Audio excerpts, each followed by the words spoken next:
है। उन्होंने और उनकी पार्टी ने वक्त तरमीमात की खासी जबरदस्त मुखालफत की थी। पिछली बार भी हमारे प्रोग्राम में आए थे जंतर मंतर पर। आप तशरीफ लाए, शुक्रिया।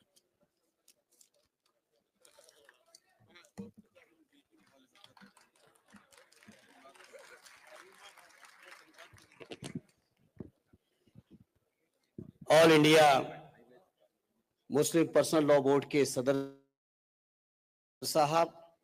आड़ी मौलाना खालिद साहब, मौलाना फजील रहीम साहब, आड़ी सैयद सजादा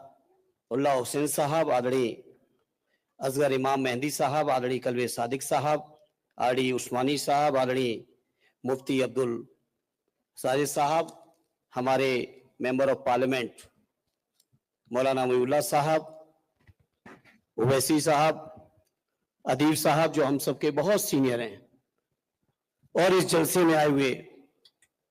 सभी all India Muslim personal law board के आह्वान पर आए हुए सभी हमारे बुजुर्गों, नौजवान साथियों,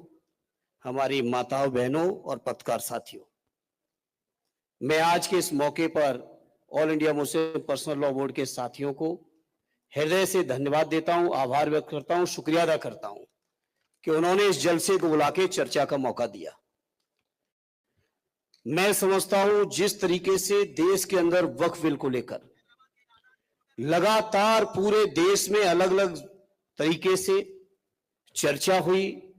मीडिया में चीजें आई, पार्लियामेंट में बिल के इंट्रोडक्शन से लेके जेपीसी के बाद बिल के पास होने तक जो चर्चाएं आई उसमें मैं समझता हूं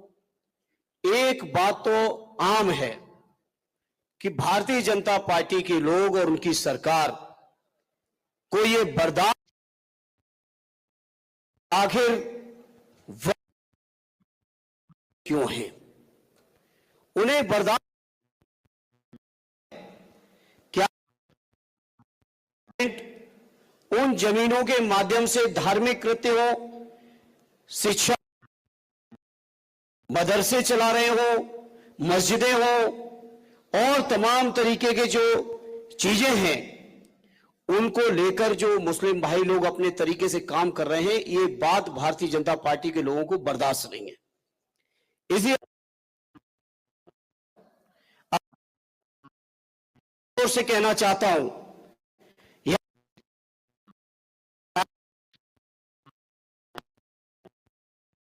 एक बात आप लोग एकदम दिल से निकाल दीजिएगा, किस लड़ाई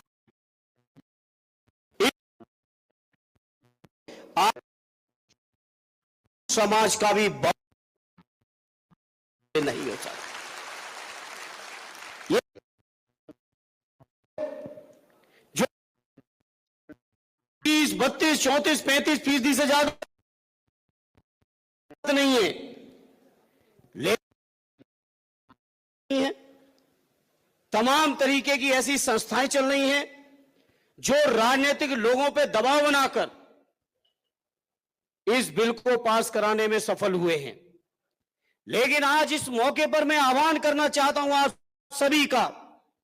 जिनके बारे में संसद में भी चर्चा हुई है, चाहे वो आंध्र प्रदेश वाले हों,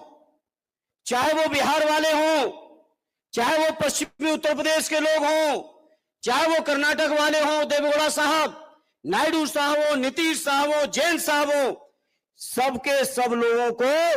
आने वाले समय में जो तरीका होता है लोकतंत्र का, सियासत का, उस सियासी तरीके से आपको भी सबक सिखाने का संकल्प लेना पड़ेगा। मैंने वक्त बिल के चर्चा के समय कई दलों के सांसदों से कहा कि आखिर आप तो सपोर्ट लिए हो मुसलमान भाइयों का, आखिर आप क्यों ऐसा फैसला लेने जा रहे हो? तो उनको लगता है कि इस समय बिल पास करा लो, बाद में फिर कोई ना कोई मुद्दा बनाकर, कोई ना कोई नई तस्वीर पेश करके वो चुनाव में वोट ले लेंगे।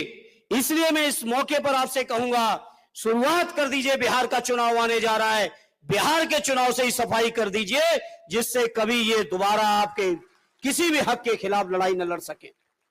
इसलिए मैं आज इस मौके पर विश्वास दिलाता हूं all India Muslim personal law board के सभी पदाधिकारियों का और मैं समझता हूं मौलाना कलवे साहब ने चर्चा की कि पूरे देश की तमाम पार्टी की ओर से, अपने नेता आदरणीय अखिलेश यादव जी की ओर से आपको यह विश्वास दिलाता हूं, आप सब जो भी फैसला लोगे अपनी पूरी क्षमता और पूरी हैसियत के साथ आपके फैसले के साथ मजबूती से खड़े दिखाई देंगे। ये हमने जंतर मंतर पर भी आके कहा था, यह मसला चाहे सड़कों में रहेगा, चाहे संसद में रहेगा, चाहे माननीय सर्वोच्च न्यायालय, समाजवादी पार्टी आपके साथ खड़ी दिखाई देगी। मैंने उस समय भी कहा था, आज फिर दोहराना चाहता हूं। मुझे उम्मीद ही नहीं, पूरा यकीन है